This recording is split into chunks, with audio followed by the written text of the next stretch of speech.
Hey guys, it's TSS here, and welcome to Week Recap. This is the show where I show off my best gameplay I got during the week, and I choose a topic to talk about, and talk about it. The gameplay this week is of me primarily learning how to fly jets, with a load of fails and the odd success. I've also got a few clips in here that I could probably put in a montage at some point, but unfortunately the gameplay is not quite as good as it was last week, so sorry for that. But anyway, on to the topic. Today I'm going to be talking about Respawn Entertainment's latest declaration that Titanfall will only be 6v6, and we're also going to talk about the hate that EA and DICE are currently receiving and whether or not they actually deserve it. So anyway, I was watching the latest trailer that was released for Titanfall, and I realised how incredibly sour the comments had changed from what it was originally. People seem to think that devs are just being lazy by making the game 6v6, despite the fact that devs have already came out and said that it's a design choice. The funny thing is that none of the people spreading hate on the comment sections have actually even played the game. How on earth would you know what's best for a game if you haven't even played it? People don't seem to understand that with the resources that devs now have due to the release of the Xbox One, mean that the devs could quite easily up the player count without much effort at all. But the fact is, they have chosen not to do this due to a design choice. Not for any other reason, not because they're bad devs, but it's a design choice. And for now, we just have to trust them.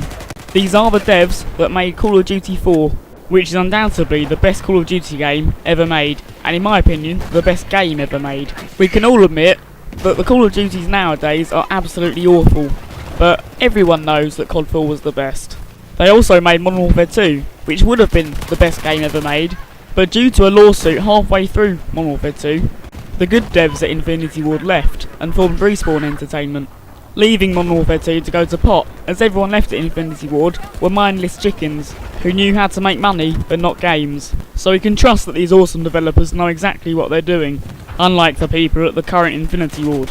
Respawn Entertainment have claimed that there will be 48 players on a map at each time, when you include AI bots. Although this may seem bad to begin with, but when you think about it, every player on the map will make much more of a difference than you would do otherwise in games like Battlefield 4, where you alone don't make much of a difference to the scoreline.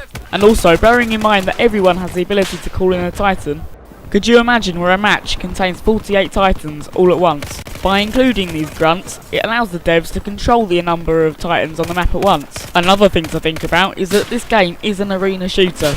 This game is not trying to be Battlefield in any way, shape or form, and is instead a fast-paced, arcadey shooter. Having 48 real players on the map at once would cause the game to turn into 64-man domination on Operation Locker. Obviously this is a very fun game mode to play, but A, it's stupid, and B, it gets boring very, very quickly. With so many players in such a small area, there's no way of telling where anyone is. It completely removes any tactical aspect that may have been in the game otherwise. Obviously I haven't played the game yet, so I don't know if any of this is actually going to be true upon release. But the devs do, and I trust them due to their good reputation so far. So please just stop hating on the game, because you haven't played it yet, and they're trying to do something completely new and different with this new title. So don't hate on it just yet. I'm going to be keeping up with Titanfall news, so stay tuned for that, and I'll be playing it upon its release, for PC anyway. Anyway, on to my next topic.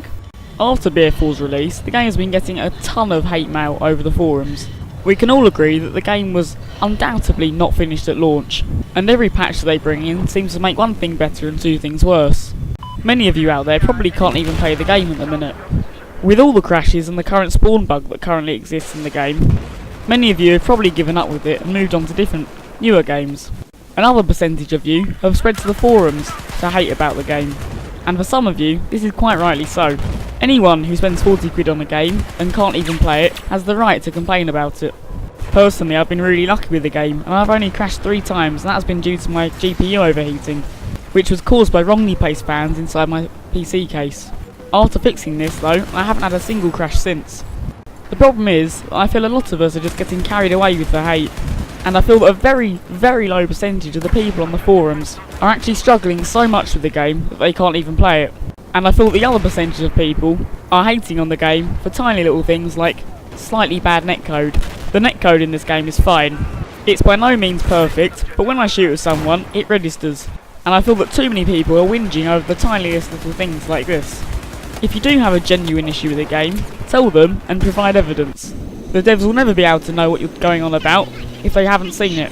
Shouting hate on the forums is not going to make the game better in any way. All it's doing is demotivating the devs. The other thing you have to remember is that it's not even the devs' fault that the game was so bad upon release. The devs are DICE, and DICE are good. The bad ones are EA. EA are the people who forced Battlefield to be released before Call of Duty, despite the fact that the game probably should have been released in December. Yet it's DICE who are getting the hate on the forums. We shouldn't be aiming the hate towards DICE, we should be aiming the hate towards EA. But because EA have nothing to do with the development of Battlefield 4, we're all shouting at DICE to get things fixed. By all means, anyone who's struggling to run the game on whatever platform you're playing on, go and hate towards EA. They are an awful, disgusting company who care about nothing apart from money. They have no morals, and it's their fault that you've bought a game that you can't even play. Hopefully Titanfall's release will be a lot smoother than Battlefield 4's, as Respawn Entertainment can't afford for their first title to go instantly down the drain. Personally, I don't think this will be the case though. This is because the game is being released in March, where the game doesn't have to be released before any other, so the release can easily be pushed back a few weeks. So greedy EA have nothing to worry about there. Anyway, back to BF4. One thing that you do have to remember is that the game will eventually get better. And we all know that beneath the bugs, this game is absolutely awesome. BF3 had exactly the same issues. On its launch, there were a truckload of bugs and issues, like the useless frag grounds that everyone hated. But once all of this was fixed a few months later, the game was loved by many. And I'm sure that this game will be exactly the same too. If you disagree with me on any of the points that I've made throughout this video, leave a comment down below, and I'll be sure to get back to you. Please like and subscribe, and for now, goodbye.